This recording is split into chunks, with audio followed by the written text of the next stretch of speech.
Bendiciones del cielo, mis amigos, mis hermanos, bendiciones a cada uno de ustedes. Hoy estamos sumamente contentos con el Señor porque el Señor ha sido más que bueno en nuestras vidas. Y hoy está con nosotros el pastor Andri.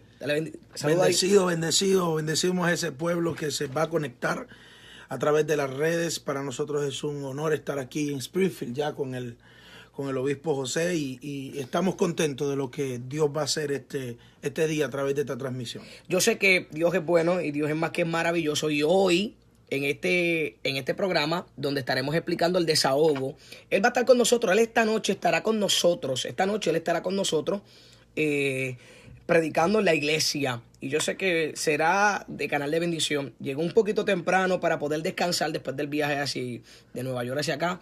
Me envíen saludos desde Chicago, bendiciones a los de Chicago que se están conectando, bendiciones a cada uno de ustedes. Y para poder descansar y comerse algo antes de entrar en lo que es el mensaje esta noche. Así que si tú estás cerca en el área en Springfield, no te quedes en tu casa. 205 de la Easter Avenue, la iglesia de la última cosecha. Y hoy va a estar ministrando el pastor Andri Corporán. Yo sé que él tiene una palabra poderosa, yo sé que tiene una palabra profética para tu vida. Dios la utiliza en ese don de la profecía. Yo sé que Dios está haciendo cosas grandes. Pero hoy, mis amigos, mis hermanos, bendiciones para cada uno de ustedes. Hoy estamos conectados, estamos invitando a unos cuantos amigos que siempre dicen presente. Pero hoy estamos trabajando el tema puestos que matan.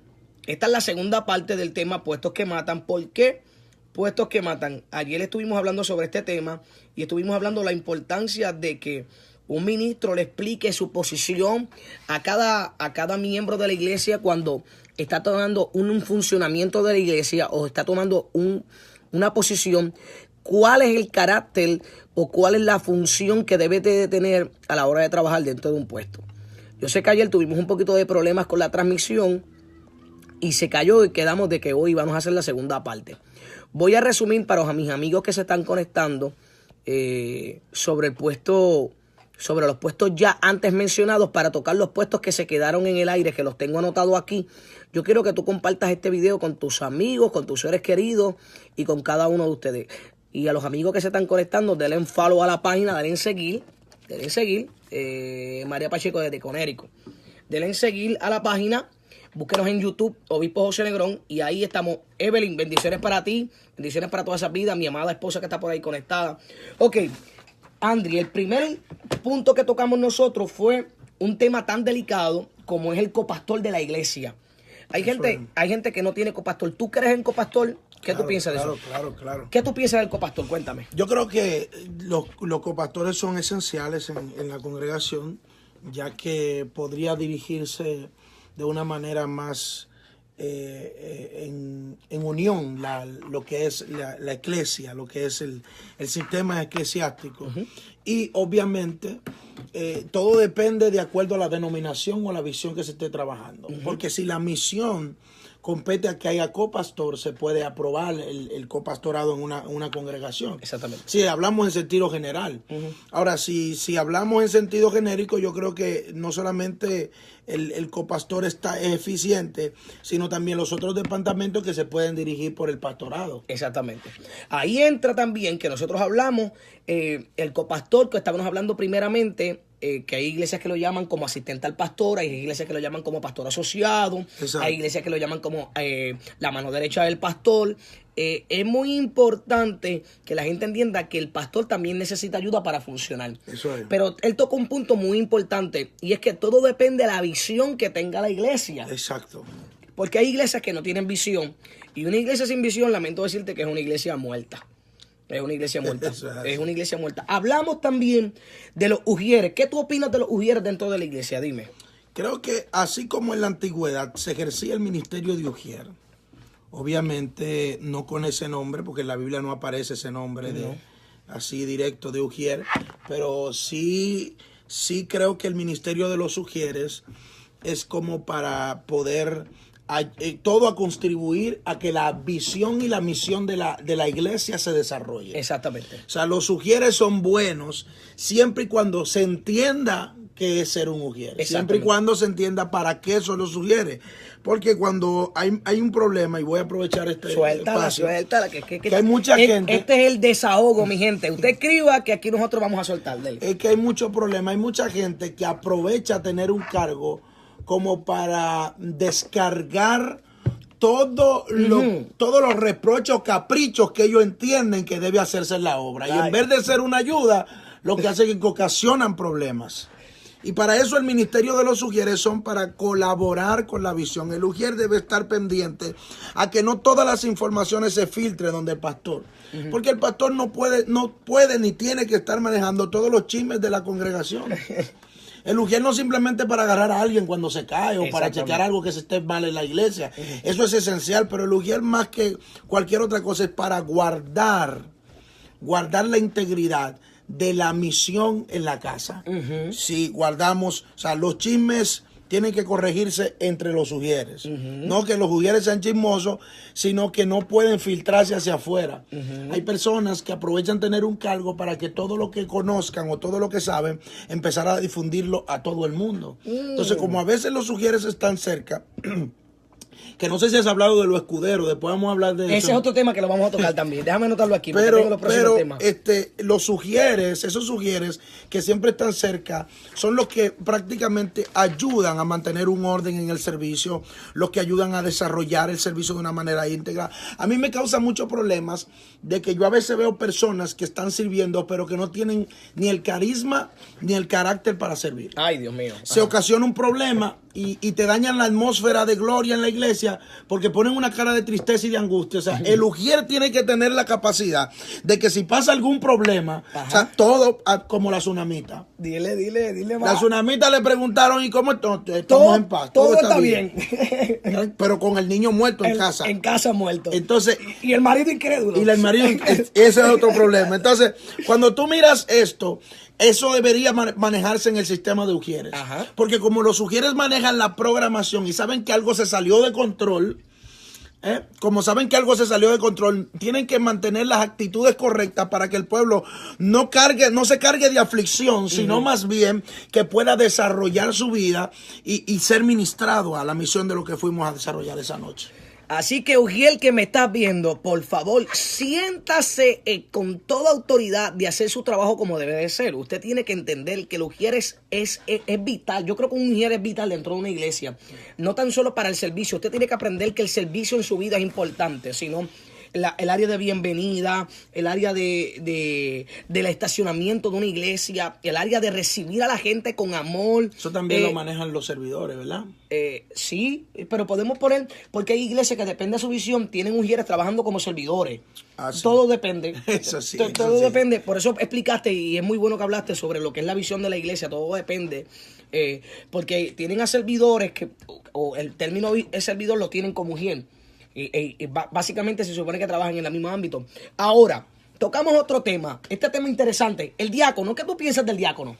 Yo creo que el diaconado es algo que se instituyó en el Nuevo Testamento y que fue muy eficiente porque ayudó a que la visión fuera desarrollada. El problema es cuando el diaconado se divide en un sistema conciliar.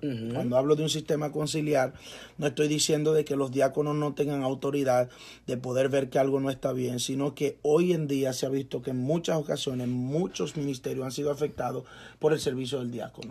Explica. Porque como no conocen su función, terminan cometiendo el error de María y Aarón en el desierto. Ay, dile más. Que al momento de hablar de su líder espiritual, lo que hacía era que lo murmuraban y se quejaban de las situaciones que podían ver en él como debilidad. Y en el momento donde María y Aarón hicieron eso, dice la Biblia que le cayó lepra. Entonces quiere decir que ese diácono, como María y Aarón, y no tan solo eso, ya que tú tocaste ese tema, María y Aarón son que de Moisés. Hermanos carnales. Sí, aparte de que tienen una función delegada como líder en el pueblo, son hermanos del líder mayor que era en ese tiempo Moisés. Y una de las cosas que yo estaba viendo anoche, que estaba hablando ayer, era que el problema del diaconado de hoy en día es que el diaconado no está teniendo el nivel espiritual que estaba teniendo antes. Así mismo es. Los diáconos yo creo que es más fácil para ellos chismear que orar. No en todos los lugares, no con todos los diáconos, no son, o sea, no quiero hablar de un sistema, sí, pero tengo que hacerlo de una forma genérica porque como se da en un caso, se da en el otro. Hay otros que sí son íntegros, hay otros que sí están bien, como un Josué, como un Josué. Hay otros que no, que murmuran, que hablan, que cuestionan, que critican, pero la realidad de todo es que siempre y cuando vivamos en la visión que Dios le ha dado al líder, porque hay otro problema, hay diáconos que no manejan los principios de honra. Y yo creo que un líder que no maneje un principio de honra es un líder que tarde o temprano caerá él mismo. Explícale lo que son principios de honra, explícale. Ok, los principios de honra son aquellos, podríamos decir, como decimos en Dominicana, códigos que te ayudan a manejar y a trabajar las bendiciones de Dios sobre tu vida. Un principio de honra con el líder.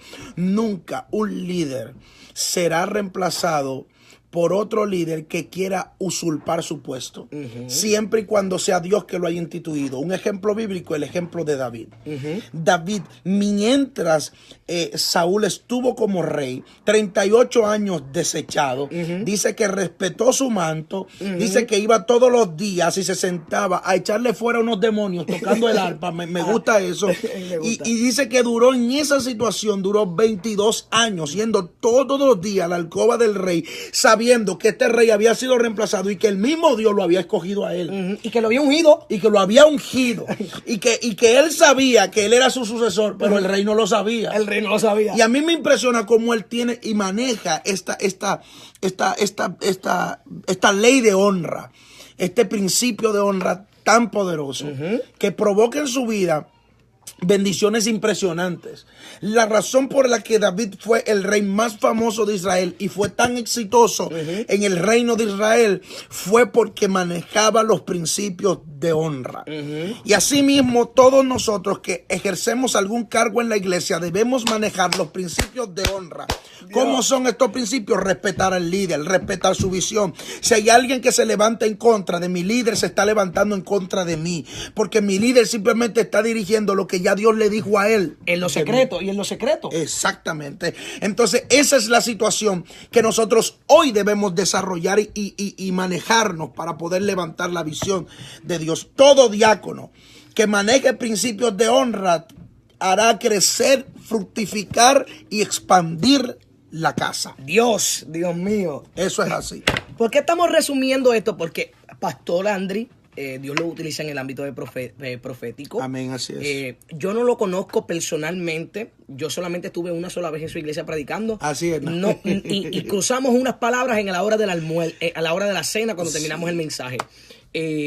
Lo invito a predicar y llega hasta acá. Así como ellos me honraron a mí allá, pues yo lo estoy honrando para que nos ministre y nos lleve una palabra profética a la iglesia. Y no tan solo eso, que quiero compartir con él el desahogo, porque este desahogo es que a veces nosotros tenemos que sacarle este tiempo. Y dice aquí alguien, porque yo acostumbro en el desahogo leer los comentarios. Alguien escribió aquí un buen tema, escucho pastor para que lo anote.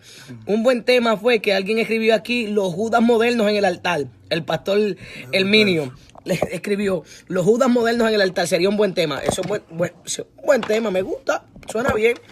Pero nuestro fin no es estar tirándole a los Judas, porque los Judas son parte de nuestro propósito. Sí, porque es que hay 3 versiones de Judas. Sí, pero eso lo tocamos otro día. Ahora vamos a hablar otro día. Hay 3 versiones de Judas. Ahora no. Aquí escribió alguien también. David dijo, líbreme Dios de poner las manos al Hijo de Dios, al ungido. Eso fue cuando se lo dijo a Saúl. Es bien importante recalcar eso. Principios de honra. Amén. Alguien escribió aquí, Margarita dice, así como los que andaban con Jesús, unos iban con su mente reconociendo quién era Jesús, el líder en ese momento, y otros solo caminaban para copiarse o criticarlo o maldecirlo. Eso es verdad. Poderoso. Dios mío, dime quién está contigo y te diré.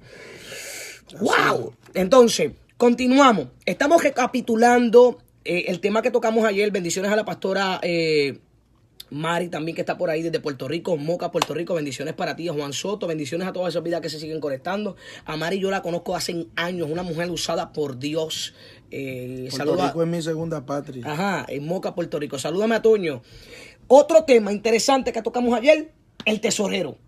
¿Qué tú opinas del tesorero? Dime. Ahí tiene que haber un cuidado tan impresionante, porque la tesorería, si no se maneja con integridad, corrompe. la confianza... Pregunta que hago. ¿Habrá el caso de que un tesorero le robe a la iglesia, sí o no? Sí, claro, yo tengo casos reales Dile, de personas que...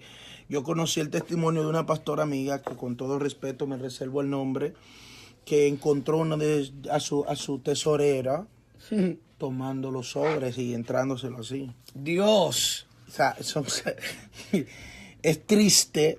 Nosotros nos reímos porque causa como, Dios. wow, se atreven a Dios. Porque está bien que un hombre cometa un error, bueno, de caer en el pecado de, bueno, un día, en un momento de necesidad, y tomé algo que no era mío, Señor, perdóname. Pero en la iglesia, Dios.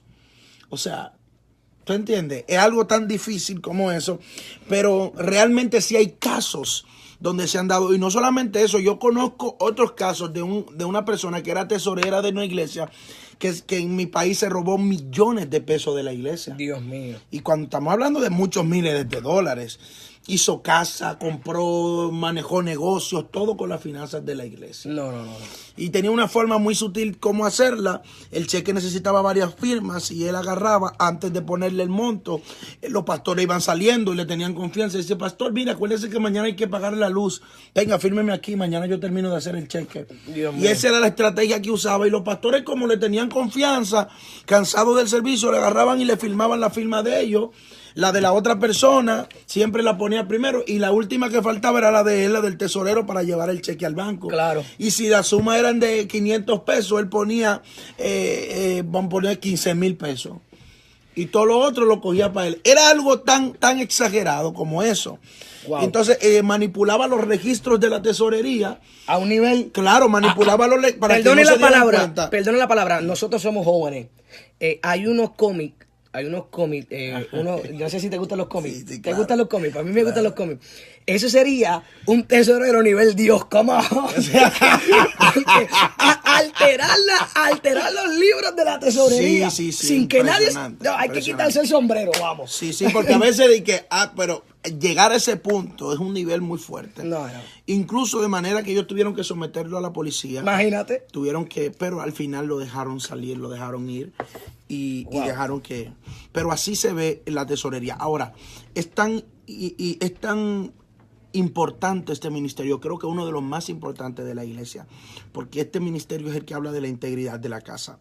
Este ministerio es el que habla de para qué se usan los fondos. Este ministerio es el que aclara el por qué se están manejando fondos en la iglesia.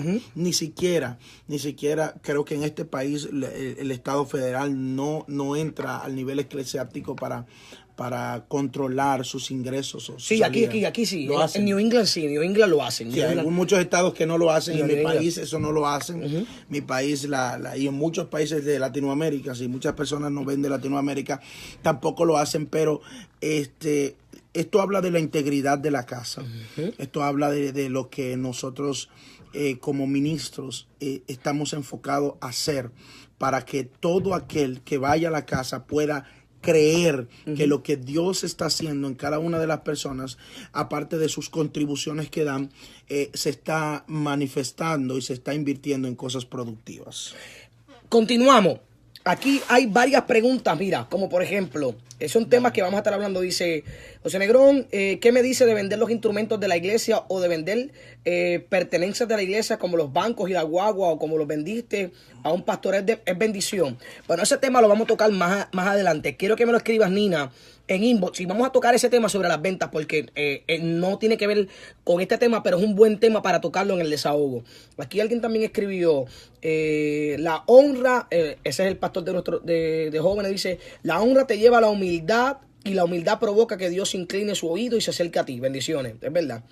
Alguien escribe también, Nina, no se supone que sean donados a otros ministerios. Nina, escríbenos al inbox, porque ese tema vamos a tocarlo en el desahogo. ¿Quién sabe si lo tocamos mañana? El pastor todavía va a estar aquí con nosotros, va a estar hasta el jueves acá. Pero continuamos. Misionero.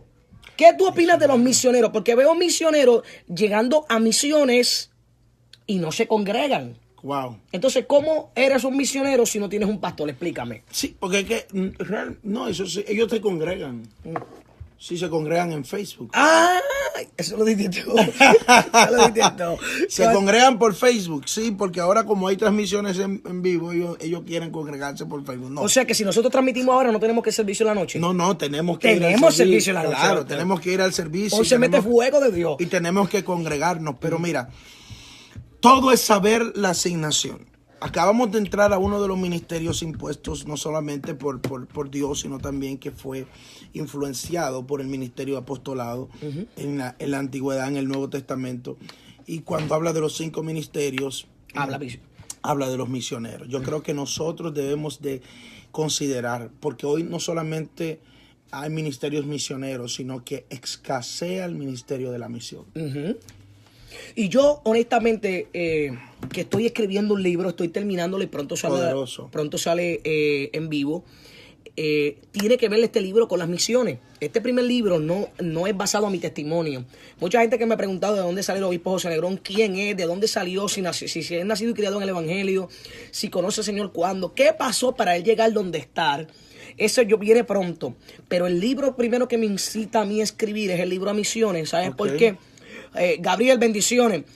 ¿Por qué? Porque me doy de cuenta que una iglesia sin misiones es una iglesia sin visión. Eso es. Entonces, una iglesia que no tenga visión y no tenga misiones quiere decir que no hay orden. Y si no hay orden, Dios no está. Eso es. Entonces, por eso es que veo a iglesias que no crecen y se mantienen pequeñas, no en la membresía, sino pequeñas aquí. Mentalidad. Porque la iglesia puede crecer en membresía, pero sigue siendo la misma pequeña mentalidad. Y la misión, quiero aclarar esto, la misión no simplemente es salir de tu casa e irte a una nación por años, eso es parte de la misión. La misión también sería, porque hay personas que dicen, pastor, pero yo no tengo tiempo para dedicarme al ministerio misionero, pero el ministerio misionero no simplemente requiere de una aparición presencial, o sea, si tú puedes ayudar y contribuir, porque claro, es que ahí donde está el ministerio misionero, el motor del ministerio misionero en la tierra es la ayuda que se puede brindar a alguien más. Claro. Hay personas que hacen más ayuda sin ir a la misión que yendo a la misión. Claro, yo conozco gente que nunca ha ido a misiones. Por ejemplo, yo tengo una persona que me está viendo aquí a través de Facebook que nunca ha visitado nuestra iglesia y nos ha bendecido el ministerio mucho más que gente que se pasa conmigo. Eso es así. Entonces hay que entender que una misión no es simplemente tirarte una foto. Luis Pizarro, bendiciones, te amamos. Tirarme una foto con los niños que tienen alguna necesidad y visitar un país o decir estoy en Colombia, estoy en República Dominicana, estoy en Haití, África. Estoy en África. No, misión es algo importante y llegar hasta allá. Nos quedamos en ello. Vamos a tocar el próximo tema, el próximo punto. Los evangelistas, háblame de ellos. Ese tema no se tocó ayer. Yo te voy a dar mi explicación hoy de los evangelistas. Dale. Y tú sueltas después. Mira, tenemos un problema con los evangelistas, que ya tú tocaste el tema, que muchos de los evangelistas están metidos en Facebook y no congregándose. Sí. Entonces, yo tengo una respuesta y con toda aclaración, y si tú estás en contra de esto, lo aclaramos aquí como hermanos que somos. Claro. Dios te bendiga, Rosy, a César también. Bien importante, tenemos una situación con los evangelistas, que los evangelistas están llenando a su agenda y en su agenda no están poniendo como prioridad el recibir. No solamente eso, la agenda de la congregación. Entonces, no, eso es otro tema, que no tienen ni la agenda de la congregación. Inclusive la congregación tiene compromiso y el evangelista puede ser que sea un adorador, puede que sea un músico. Y este evangelista tiene la agenda tan llena que no tiene ni espacio ni para su propia iglesia. Eso es. Entonces estamos teniendo evangelistas que están predicando y están dando palabras. Y escúchame bien, y son hombres de Dios, pero no están recibiendo para que su copa sea llena y pueda rebosar. Entonces mi pregunta, ¿es ético, está bien que un evangelista tenga la agenda llena y no esté compartiendo dentro de su iglesia ni recibiendo palabras? No es ético ni es debido. Explícame, háblame porque de a veces decir ¿Tú fuiste evangelista? Claro, por muchos años. Mi primer ministerio fue evangelístico. Y cuando yo entendí esto, lo entendí por la dura razón de que cuando fui donde mi pastor en ese momento, que lo amo, lo honro y lo bendigo, con una agenda de 26 actividades en el mes, él me preguntó, ¿y dónde están las actividades de la iglesia? Y yo lo miré y le dije, ¿cómo así, pastor? Sí, porque me habían llamado, yo había aceptado todas las invitaciones. Todas las invitaciones Disponibles. Y aprendí, en ese momento tuve que cancelar muchas actividades y aprendí que antes de yo ser evangelista fuera en la calle, necesitaba ser evangelista en la iglesia. Si no estaba dando fruto en la casa, mi pastor me explicó, me dijo, Andri, yo sé que Dios te usa mucho. Y yo sé que Dios, tú tienes una unción fresca y que tienes ese amor y esa pasión de salir a las calles y hablarle a la gente de Dios. Pero tú no puedes levantar muertos en la calle y que en la casa nadie sepa quién tú eres. Y me dijo, nosotros aprendemos de los errores. Y uno de los errores de Jesús con errores. Sí. Uno de los errores de Jesús fue nunca hacer milagros en Nazaret. Sí. En el momento, lo único que se dio a conocer fue como el hijo de José. El hijo de José nada más. Y cuando él No, y dijo, que de hecho el no- Espíritu y- de Dios está sobre, no hubo milagro, No, no es que hubo no actividad volvió. de milagro. Es que él no volvió a Nazaret. No volvió a Nazaret. No volvió a Nazaret. Y dijo, de cierto os digo, nadie es profeta En su tierra. en su tierra. Eso dice Reina Valera. Hay otra versión que me encanta que dice, nadie es profeta sino en su propia tierra. ¿Y cuál es esa versión? En eso, en la Sefel, Ok. A mí me impresiona porque la Sefel dice, nadie es profeta sino en su propia tierra. Yo creo eso. Y yo creo que, por ejemplo, en mi casa, tú vas a mi casa y tú conoces a mi papá y mi mamá. Y los primeros promotores que tengo en el ministerio son mis familia. Son ellos. Mis hijas, mi esposa, mis hijos espirituales. Porque todo ministerio íntegro, como el ministerio, esto es delicado. Después vamos a tocar, no sé si tocaste lo de los profetas. No, ese es el próximo. Ese es el próximo. Esto me gusta eso.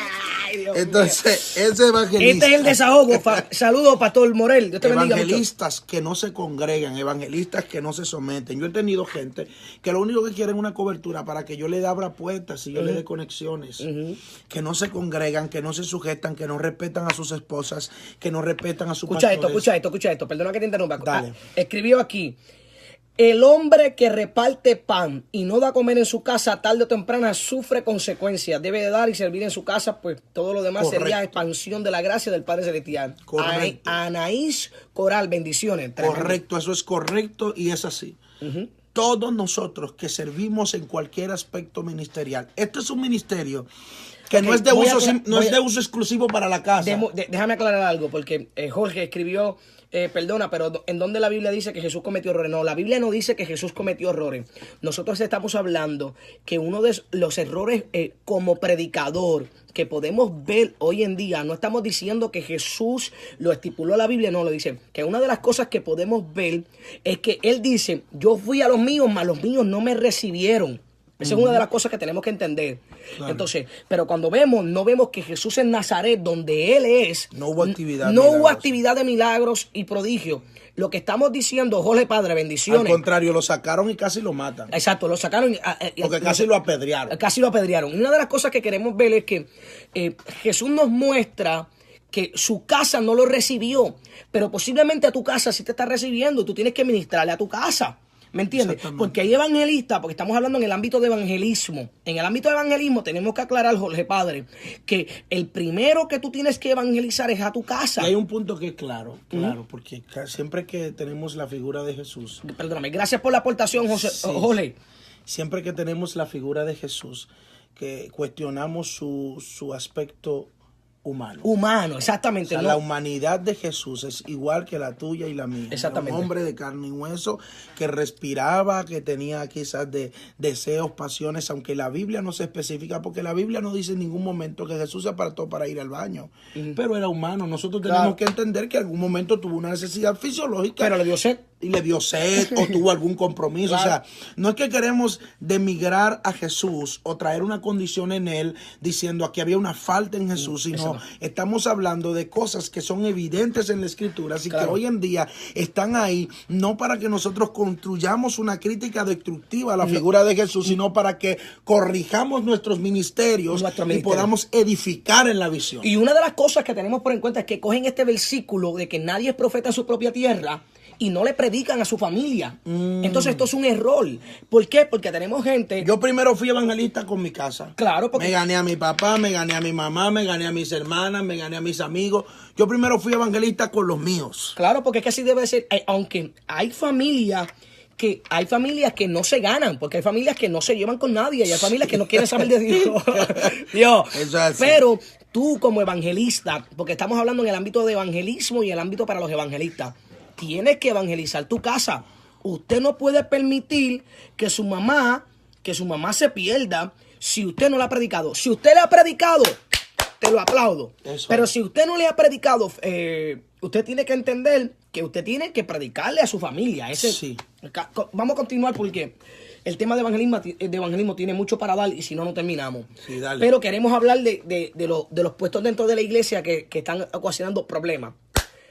Profeta, háblame del profeta.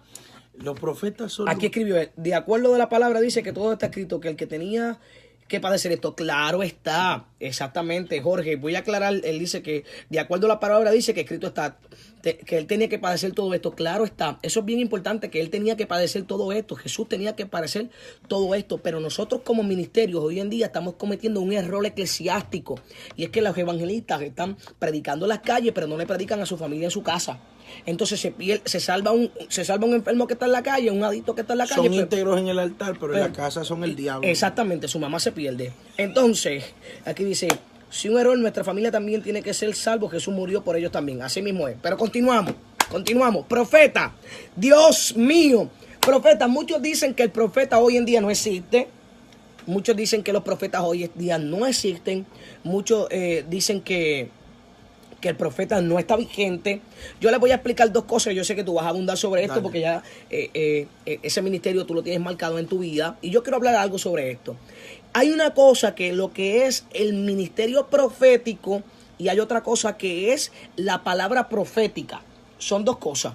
¿Por qué? Porque el ministerio profético es aquel que carga una palabra todo el tiempo profética de Dios y está en el momento dado que Dios te utiliza y tú utilizas una palabra profética y quizás tú ni en tu vida has leído la Biblia. Bien. Porque hay casos así de gente que son nuevos inconversos y están en la iglesia y están amando a Dios y quieren tener una experiencia con Dios y de momento Dios le da una palabra profética y te dice, enderezate porque Dios me dice tan y tú dices, ¿y qué pasó aquí? Sí. Hay dos cosas, está la palabra profética y está el profeta, que es lo que estamos teniendo hoy en día como inconveniencia. Dime, háblame de eso, háblame sobre eso. Nosotros lo conocemos como el profeta de oficio. Ajá. Y la palabra profética. Exactamente. Aquí hay una diferencia.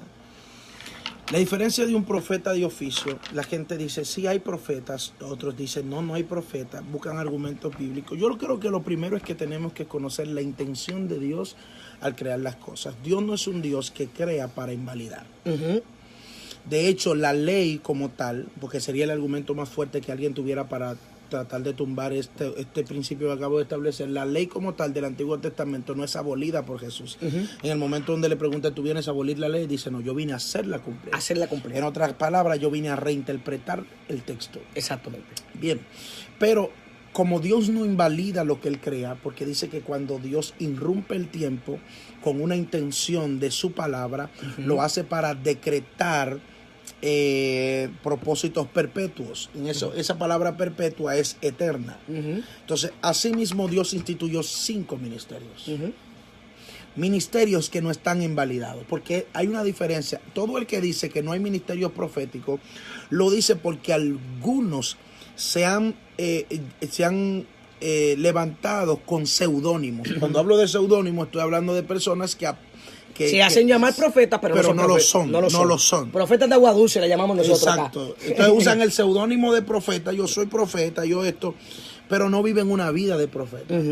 El profeta de la antigüedad vivía una vida de profeta. Incluso tenía días para bajar al pueblo, tenía días para dejarse ver, tenía días para compartir, tenía días para consultar a la gente, tenía días para dar palabras proféticas y tenía días para interceder por el pueblo. Todo el profeta debe conocer el ministerio profético, debe saber qué es la palabra profética, debe saber qué es la profecía, debe ser dirigido por la profecía, porque la percepción de la gente no es profecía. El hecho de que yo te vea los zapatos rotos no es porque yo tenga que decirte Dios te va a prosperar o estás en un proceso difícil.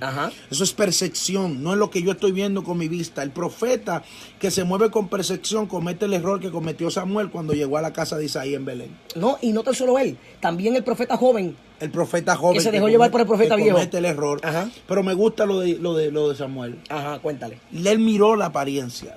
Él miró lo bonito de su parecer. Él vio lo que necesitaba, lo que él creía que necesitaba Israel como rey. Y lo vio en los otros hermanos de David. Hasta que encontró a David, que quizás no veo que él se No lo veo. No veo en él nada. No vio lo que vio en los otros porque no lo destaca el texto. Simplemente llegó David.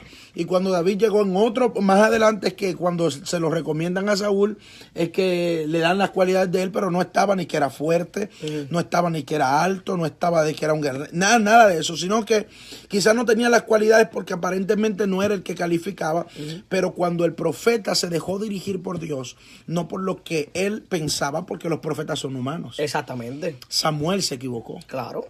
Samuel iba a vertir el aceite. Hay profetas que se y Dios le habló, pero el profeta genuino, porque eso no es que, escucha, el punto no está en que el profeta se equivoque o no. Ajá. Porque hay gente que dice, él se fue ahí, esa profecía no era para mí, no era yo. Ese no era yo, pero y todo lo otro que te dijo que era verdad. ¿Qué pasó? O sea, hay un momento donde probablemente pueda pasar algo en mi vida, porque yo soy un ser humano, y que en ese momento donde mi vida esté afectada, yo pueda soltar una palabra o referirme a algo, y que no esté en ese momento, en ese instante, que no esté dirigido, y que en el momento donde Dios llegue a mi vida, digo, pero mira, esto era de esta forma que Dios quería hacerlo. Porque es tan confuso a veces ministrar en el mover. Mira lo que a mí me pasó. Cuéntame.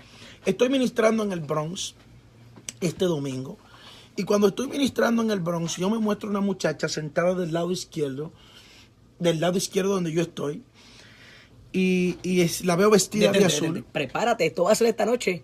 Yo sé que Dios tiene una palabra. Yo he estado orando por esto. Dios tiene una palabra profética. No te puedes perder esto. Dale, amén. Continúa. Me muestra esta muchacha vestida de azul. Yo te estoy cargando de presión, pero estoy orando para que Dios te use. Amén, tranquilo. Y en ese momento que yo veo a esta muchacha, y la voy a llamar, y Dios me empieza a dar especificaciones sobre ella. Pero Dios me está mostrando, estoy viendo en visión una muchacha con vestidos, con una blusa azul, sentada con un embarazo, y que tiene algunos 3 a 4 meses de embarazo. Pero cuando yo busco, no encuentro la persona vestida como Dios me muestra. Cuando yo termino el servicio, llamo a una muchacha que la veo embarazada. Ya cuando terminé, estoy sentado descansando, veo a la muchacha y Dios me dice, ella es la muchacha. Pero yo le pregunto a Dios, tú me mostraste una muchacha con una ropa azul diferente. Entonces Dios me dice, ella es la muchacha. Pregúntale si ella conoce el sexo de su hijo. Es varón. Y entonces ahí voy y le pregunto, ¿tú conoces el...? Viste, ya tú te la llevaste. Ya te la llevaste. Ya Dios me dio colores. Ya yo la pregunta era, ¿cuántos meses tienes? Tengo 4 meses. ¿Y ya sabes el sexo? No, te dice el Señor, va a ser varón. Ahí está. ¿Me entiendes? Entonces, esas son las condiciones que a veces los profetas tienen que discernir. Pero si yo me adelanto, hay una mujer aquí vestida de azul, yo no la estoy viendo por la multitud. Exactamente. Y no sale la mujer. Exactamente. Sino que a veces pasa eso. Y no es porque Dios no te dio una profecía, no fue porque Dios no te habló, sino que tienes que esperar el momento adecuado. Todo profeta, esto es un consejo al ministerio profético. Suéltate, vamos. Hay profetas viéndonos aquí. Sí, yo sé. Hay profetas. Todo profeta tienes que esperar el momento adecuado para soltar la profecía. Una cosa es cuando la Biblia enseña que dice, vino palabra de Jehová a mí diciendo. Y otra cosa es cuando dice, la mano de Jehová vino sobre mí.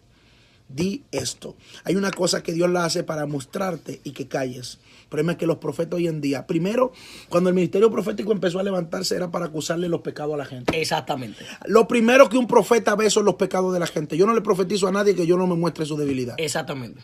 ¿Tú escuchaste eso? Hay gente que es así, exactamente. Yo no le profetizo a nadie que yo no me muestre su debilidad. Porque en el día que yo lo vea vanagloriándose, el día que yo me lo voy a acercar, le voy a decir, ¿tú te acuerdas? ¿Te acuerdas que yo te dije? Entonces, ¿te acuerdas que Dios te dijo? ¡Que cuidado! Exacto. Entonces, esto es lo que nosotros necesitamos. No lo que todo el ministerio que tenemos evangelista, ahora el de profeta, que vamos a seguir tocando los demás, es para edificar el cuerpo, no para destruirlo, ni dividirlo, ni arruinarlo. Amén. Tenemos que levantarnos, eso es. Hey, profeta, despiértate, sacúdete. Maestro, vamos a hablar sobre la enseñanza. Me encanta ese ministerio. A mí me fascina la enseñanza y yo voy a darte un poco de quién soy yo y un poco del testimonio, nada, un chispito nada más. Me encanta la enseñanza. Mi mamá que me cría, que es mi abuela paterna, ella es la que me adopta y me cría, después de pasar hogares sustitutos, Mi mamá es 25 años educadora en servicio, en maestría. O sea, ella tiene una educación en historia y ella es maestra. De hecho, yo tuve una contienda con el profeta Felipe, que es de Santo Domingo, y con el reverendo Robinson Rosario, diciendo que el lado de Haití era más débil que el lado de la República Dominicana cuando era la española. No, es todo lo contrario. Y es todo lo contrario, Haití era más fuerte. Pues tú sabes más. Se independizó primero. Sabe más de historia que ustedes cuando lo vean. Yo tengo historia. Pues anyway, mamá, 25 años ejerciendo el ministerio de la enseñanza. Yo pude aprender muchas cosas en ella. Muchas cosas en este ministerio de la enseñanza. Porque el ministerio de la enseñanza es algo tan importante.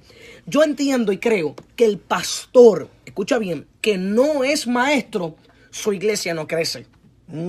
Escucha bien, porque la enseñanza es vital en el creyente. Yo creo que la enseñanza es lo que demuestra en ti el tu poder, que lo que tú estás explicando, tú también lo estás viviendo. La enseñanza de hoy en día, ¿sabes cuál es? Si no hay demonios en el culto, Dios no está. Eso es lo primero. Si no hay liberación, Dios no está. Segundo, si no hay moños volando, tampoco. Dios no está. Si no hay gente brincando y saltando, Dios no está. Y a mí, como me encanta la Biblia, voy a la historia de Elías, cuando Elías se escondió y hubo un gran terremoto y allí no estaba Dios. Y hubo gran viento y allí no estaba Dios. Pero vino un silbido apacible y ahí estaba Dios. Wow. La gente tiene que entender que no todo el tiempo Dios se va a mover de una manera. Entonces, la enseñanza lo que nos da a nosotros es la estabilidad de que cuando tú le eduques a alguien en un pueblo, como por ejemplo me pasó, salió hace poco la película de Sansón. De Sansón aquí en Estados Unidos hace unos meses atrás. Yo le enseñé a la iglesia con un estudio bíblico que Dalila no fue quien le cortó las guedejas a Sansón. La Biblia lo dice en el libro de Jueces. Sí. Jueces capítulo 16, más si mi mente no me falla. ¿Me entiendes? La Biblia lo dice, pero la gente sigue predicando, Dalila que le cortó. No te dejes que Dalila no fue. Y esta película salió, yo le enseñé a la iglesia y una de las personas que la vio vino aquí y me dijo, pastor, la película cometió un error y puso Dalila cortando la guedeja cuando la Biblia dice que no fue Dalila. Entonces, estas cosas de la enseñanza es para que cuando tú te encuentres con el proceso en tu vida, la enseñanza sea la que te lleve a salir del problema. Eso es. Yo creo que sí, mira, el error de un arquitecto se derrumba.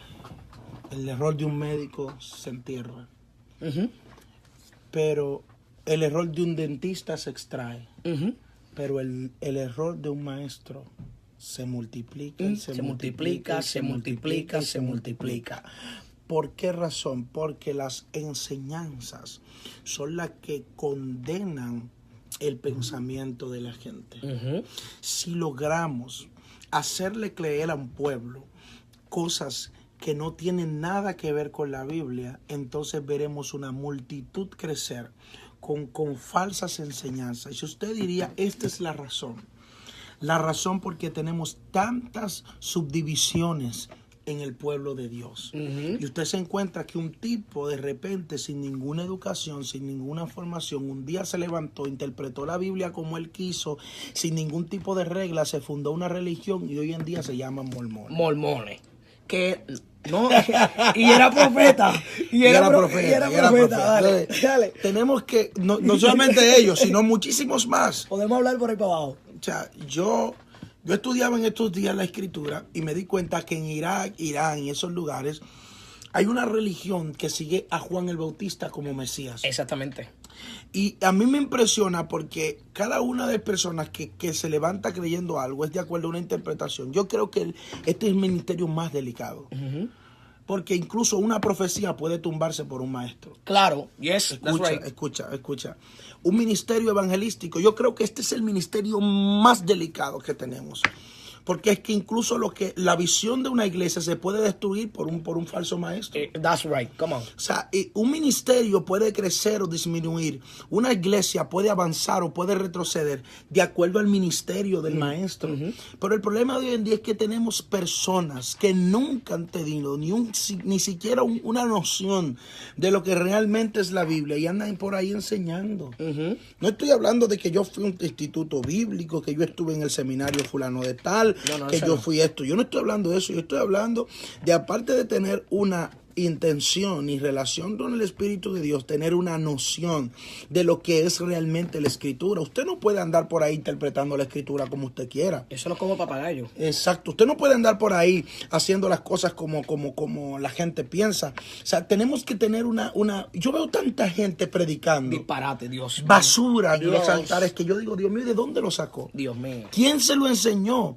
Por ejemplo, una persona un día me dice, con todo respeto, lo amo, lo quiero, lo bendigo, te bendigo.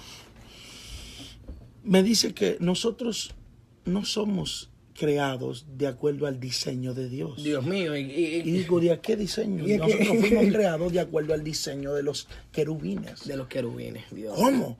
¿Dónde dice la Biblia? Ok, Ezequiel 38, vamos a buscarlo. Cuando empieza a buscarme, dice, tú, querubín, mira que aquí hay como cualidades de humano. Y aquí no, tú estás mezclando una cosa con otra, porque aquí le están hablando al rey que tenía cualidades como una persona que protegía. Ezequiel capítulo 28, verso 10, rey Tiro. Entonces, cuando nosotros tratamos de desarrollar esta historia sin conocer el contenido textual, sin contener lo que la Biblia realmente quiere, la intención de lo que nos está ministrando, cometeremos errores al momento de interpretar. Jesús, más que cualquier profeta, más que cualquier evangelista, más que cualquier pastor, más que cualquier apóstol, Jesús fue maestro. Yes. Por eso, cuando Rabí, uno de los maestros de la ley se le acercó, le dijo, Rabí, entendemos que has venido de Dios, porque las cosas que tú dices y haces, demuestran. O sea, hay evidencia de que realmente tú vienes de parte de Dios. Y que no tan solo eso, sino que el mismo Dios, siendo ordenado, escucha bien, tuvo que esperar a los 30 años de edad para convertirse en rabí. Porque en el Antiguo Testamento, la ley, todavía los judíos lo profesan, nadie puede ser maestro a menos que tenga 30 años. Así es. Entonces, él cumplió todos los requisitos al pie de la letra. ¿Para qué? Para que después los mismos judíos no le pudieran decir, no, tú no eres un rabí. Sí, él lo cumplió. ¿Me entiendes? Él lo cumplió. Entonces, el maestro, alguien escribió algo muy importante. Escucha bien lo que escribió alguien aquí. Mónica dice, un maestro tiene en su poder el destino de muchos o la mayoría de los niños y las personas. Eso es así. Y eso es verdad. Tenemos maestros. ¿Por qué tú crees que en las escuelas, vamos a hablar un poco de lo secular? Porque estamos hablando. ¿Por qué tú crees que en las escuelas? Yo tengo mucho para darte de lo secular. Vamos a empezar con este testimonio de la escuela. Dale. Yo fui a una graduación aquí en Estados Unidos. Yo he ido a muchas graduaciones en Puerto Rico. Te digo, mi abuela es maestra. Si no tan solo lo que estamos viviendo dentro de la iglesia, mira lo que está pasando dentro de la escuela. Yo fui a una graduación dentro de la escuela, los 5 ministerios amados, apóstol, profeta, evangelista, maestro y pastor. Esos son los 5 ministerios. Ahí está. Jorge Padre, esos son los 5 ministerios que Dios constituyó y que están constituidos y que todavía están vigentes, porque por eso estamos hablándolo hoy aquí. Maestro, yo fui a esta escuela y yo no tengo nada en contra ni de los pelos pintados, ni de los pantalones, ni de las pantallas. Yo no tengo nada en contra de eso. Usted póngase lo que le dé la gana. Usted siempre y cuando esté con pudor y si su iglesia se lo permiten, that's right. Siga por ahí para adelante. No tenga ningún problema con eso. Usted vaya de acuerdo a la visión de su pastor. No vaya de acuerdo a la visión de otros pastores. Usted haga y siga la instrucción de su ángel de su iglesia. Entonces, pero yo llegué a esta escuela y vi estas. Mira, la maestra de ciencia con un tatuaje de aquí a acá. ¿Cómo? De aquí a acá. Entonces, cuando yo le vi, y eso que se lo estoy viendo a lo lejos, el tatuaje lleno de carabelas, lleno de cuanta cosa. El pelo violeta, blanco, amarillo. La maestra. La maestra. La otra, gay. Yo no tengo nada en contra de ninguno, pero yo creo que el ámbito escolar ha cambiado. Cuando yo estaba en la escuela... Yo no tengo nada en contra de la persona, pero de su comportamiento claro, sí. de su comportamiento. Cuando yo estaba en la escuela y mi abuela daba clase, porque ya se retiró después de 25 años, el maestro tenía un grado de respeto. Sí. Mira, mi abuela me decía, mi mamá me decía, si usted le falta el respeto a un maestro, el maestro tiene permiso para darle un cocotazo a usted y cuando tú llegues a casa yo también te lo voy a dar. Eso es. Y una vez yo le falté el respeto a mi abuela siendo mi maestra en la escuela. ¿Y sabes qué? Estuve un mes cogiendo clases con el director en la oficina. ¡Un mes! ¿Me entiendes? Porque había un grado de respeto, pero era porque los maestros nos profesaban a nosotros un grado de integridad, un grado de ser una mejor persona. Identidad. ¿Qué tú estás construyendo en las personas que estás enseñando? Si tus enseñanzas corrompen, no son necesarias. Yo creo que más que cualquier otra cosa debemos tratar de instruir. ¿Tú crees que en las escuelas se está poniendo... Eso es tema de pero es cosas de principios. Y quizá mucha gente dice, no, porque yo puedo tener preferencias incluso sexuales. En los colegios se está enseñando a que los niños tengan preferencias sexuales. Yo creo que todo lo que va en contra de la naturaleza, no es ni siquiera verlo por un aspecto físico, bíblico, que te diga, no, porque la Biblia, Dios lo prohíbe. No, porque incluso la gente te dice, yo soy ateo, yo no creo en la Biblia, a mí nadie me prohíbe nada. Pero la naturaleza te lo prohíbe, si no, no hubiesen dos géneros. Exactamente. Entonces, son otros temas. Temas. Pero es cosas que se están enseñando que hoy en día nos están contaminando incluso tú sabes lo que hay un documental, lo pueden buscar en YouTube, se llama La Educación Prohibida, donde un grupo de profesionales a nivel mundial se siente indignado de cómo los gobiernos están ejerciendo la educación sobre los pueblos. Y el tema del documental es la educación está prohibida. ¿Tú sabes lo que ellos enseñan? Que desde la antigüedad las grandes corporaciones han controlado el tema de la enseñanza. Fíjate la estadística, cuáles son los profesionales que se forman en Estados Unidos podríamos decir, por estados. Porque están dirigidos a lo que exige la masa adinerada. ¿Me están entendiendo? O sea, si en un lugar donde hay muchas corporaciones, todos los que se van a graduar van a ser en su gran mayoría para las corporaciones, para tener en buen empleo en una corporación. ¿Me estás entendiendo? Porque incluso la educación está dirigida en eso, todos los sentidos. Asimismo, de manera espiritual, está dirigida a la educación de nosotros en la Escritura. La Biblia nos muestra que tenemos que orientar a las personas para la visión. Yo conozco mucha gente diciendo, no, porque hay muchos motivadores hoy en día, que hay gente que no hablan de la cruz de Cristo, pero ni siquiera Jesús predicó de la cruz. Es cierto. O sea, ni siquiera Jesús, o sea, sí él le mostró a sus discípulos cuál es la misión, pero él no andaba diciendo a la gente, me voy a crucificar y el tercer día voy a levantarme. Eso se lo digo a sus discípulos, busque la Escritura. Entonces son cosas que tenemos que aprender e enseñarlas. Enseñemos. Cuando Jesús se iba, dice que habló con sus discípulos y le dijo, a ustedes yo le he dado la llave del reino de los cielos. ¿Cuál era la llave? De poder enseñarlos. Claro.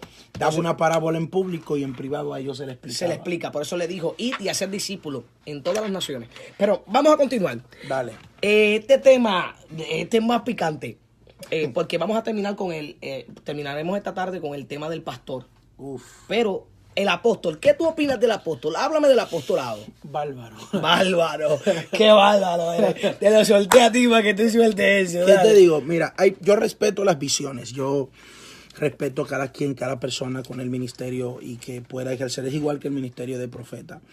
Yo creo que hay personas que se han pseudominado apóstoles sin serlo. La Biblia habla muy claro acerca. Yo creo que el ministerio de apostolado tampoco ha salido de vigencia, sino que no ha sido bien ejercido. Exacto, dile más. Porque una cosa no es que haya salido de vigencia, sino que no lo hayan ejercido de la manera en que el apóstol lo hacía. El apóstol es prácticamente un formador, un plantador. Un plantador. Pero no, aparte de que es plantador, también se destacan en él cualidades como maestros, como profeta, como misionero. O sea, que debería estar dirigiendo, orientando. Cuando Pablo se proclama apóstol de Jesucristo, lo está haciendo por la comisión que él está encabezando, ni siquiera porque los demás discípulos se comparaban a él, sino porque ellos, incluso los discípulos de Jesús, imitaron las acciones de Pablo.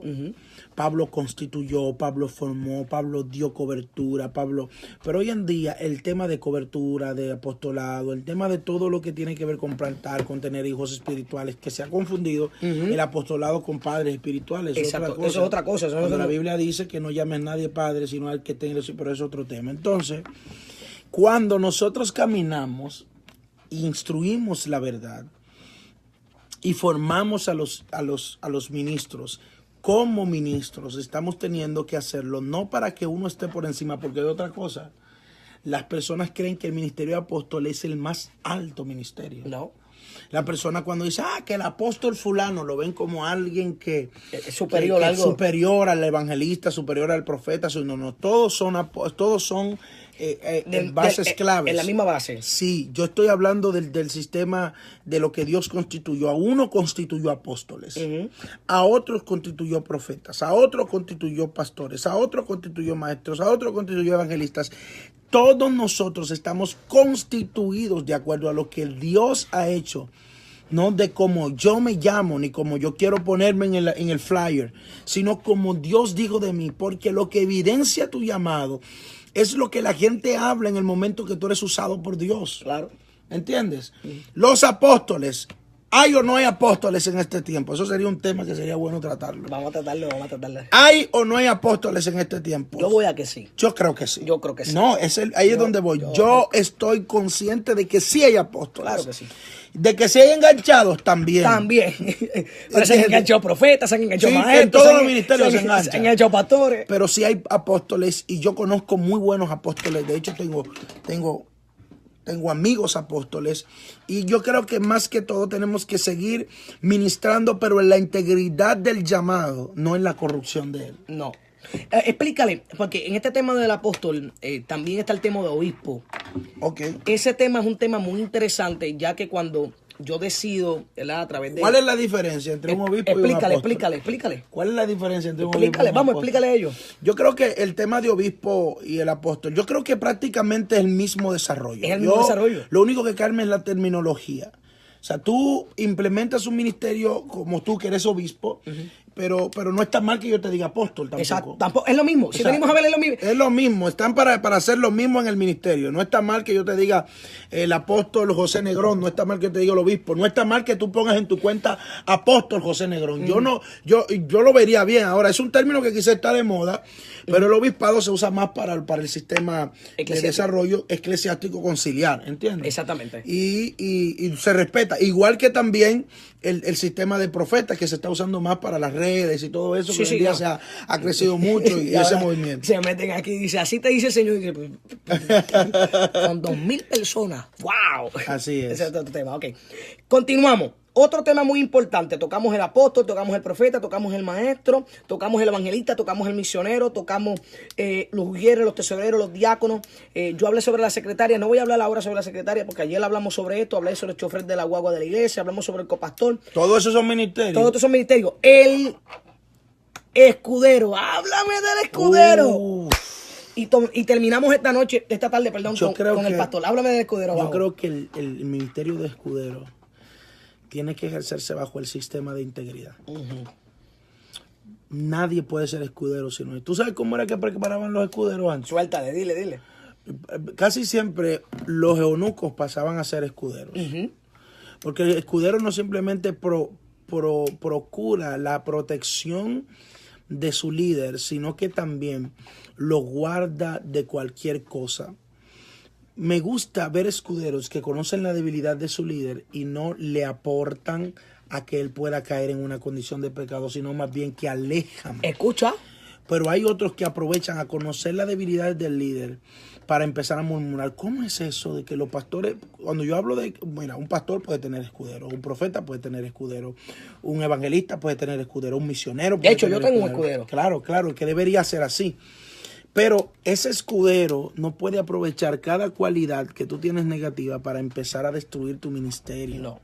para empezar a afectar tu vida espiritual, ministerial. Yo estoy consciente de que el escudero debe guardar integralmente la formación de los líderes, la formación de ellos, cuidarlo. Yo vi un pastor amigo mío cómo sus escuderos lo cuidaban. Tiene 3 escuderas.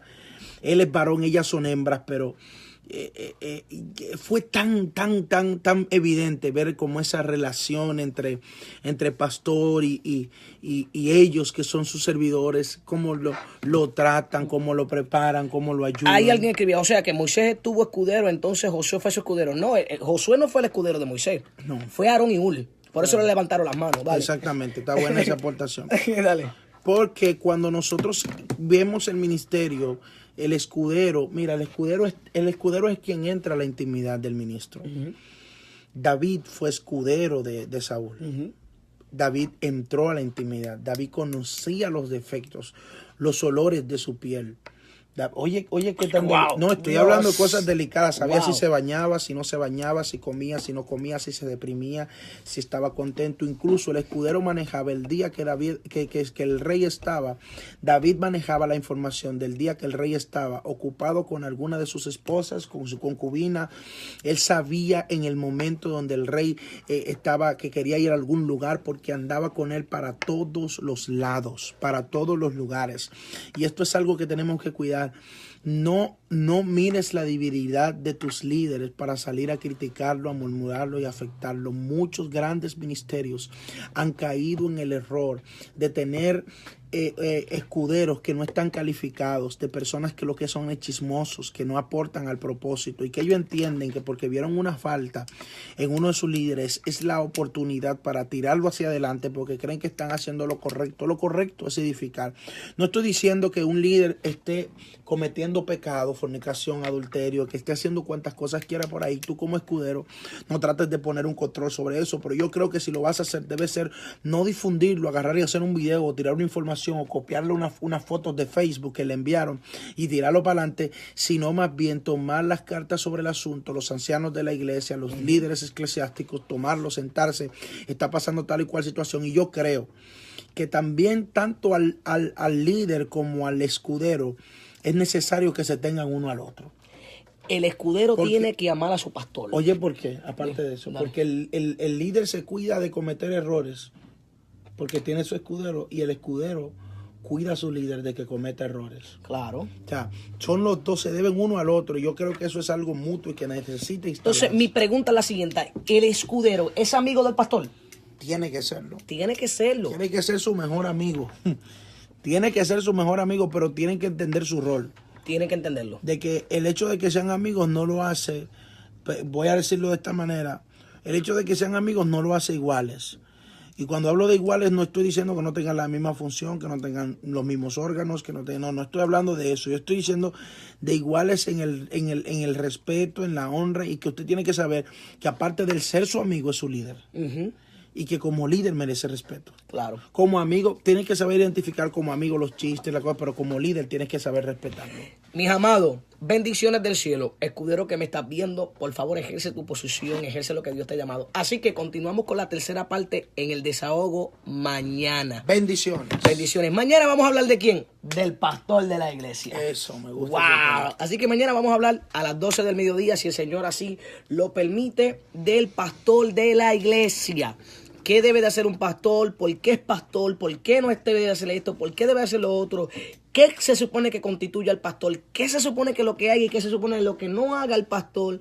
¿Estará bien el pastor con lo que está haciendo? Me gusta mucho eso. Ay, Dios mío. Así que bueno, te veo mañana, así que bendiciones del cielo. Y voy a decir como dijo mi escudero que me dijo en Los Secretos: estos videos están siendo tanto y tanto y tanto de bendición que vas a tener que pedirle una ofrenda a la gente. Mire, por favor, si usted quiere bendecirle al ministerio, hágalo sin miedo, contacte con nosotros y bendiga al ministerio. Si usted gasta dinero en otra cosa, bendiga este ministerio para poder seguir expandiendo este ministerio y seguir repartiéndote de bendición. Nunca lo había hecho, pero mi escudero me dijo: pastor, honestamente tú estás dando la información que se supone que le den sus pastores y no lo están haciendo. Así que no está de más de decirle que también bendigan el ministerio si lo quieren bendecir. Así que si tú también quieres bendecir el ministerio, amén. Bendiciones. Nos vemos mañana en el desahogo. El pastor André El Corporán estará esta noche con nosotros. Eso es. 205 de la Eastern Avenue en Springfield, Massachusetts.